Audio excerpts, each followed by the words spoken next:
મુખ્યમંત્રી ભૂપેન્દ્ર પટેલને વિવિધ કાર્યક્રમો અને પ્રવાસ દરમિયાન ભેટ સોગાદમાં મળેલ અને તોશાખાનામાં જમા કરાવેલ ચીજવસ્તુઓ તેમજ પ્રદર્શન અને વેચાણ અર્થે અમદાવાદ જિલ્લાને ફાળવવામાં આવી છે। આ સંદર્ભે અમદાવાદ ખાતે આજથી તારીખ 20 જાન્યુઆરી સુધી 3 દિવસ દરમિયાન પ્રદર્શન કમ હરાજી કાર્યક્રમ યોજાયો હતો।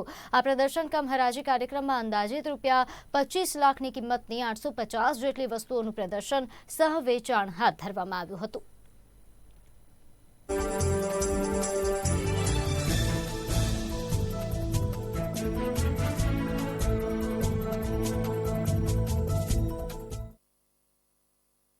એની આપસેટ પ્રાઇસ નાના વિભાગમાંથી નક્કી કરીને અમને આપવામાં આવેલ છે અને એ બેઝ પ્રાઇસ રહેશે।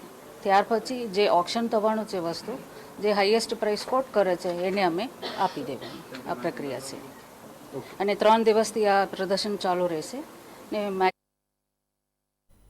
મહેસાણા જિલ્લાના ઐતિહાસિક કલા વારસો મોઢેરા સૂર્ય મંદિર ખાતે ચાલુ વર્ષે 20 અને 21 જાન્યુઆરીના રોજ મોઢેરા સૂર્ય મંદિરના